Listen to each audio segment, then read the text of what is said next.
magaalaa Shaggar kutaa bulchiinsaa magaalaa Furiitti artist Girmaa Kaasaa ajjeefamuun dhaga'ame. Artistiin kun hoteela keessatti rasaasaan rukutamee akka ajjeefametu himame. Dabalata oduu kanaaf Caaltuu Badhaasoo.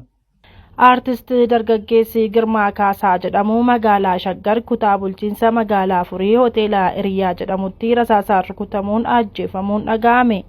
Ifatti eenyu akka ajjeesee fi sababni ajjeefameef baramuu baatus haalli ajjechaa weellisaa dargaggeessaa ola deemaa kanaa uummata Oromoo bal'aa biratti gaaffii uumeera.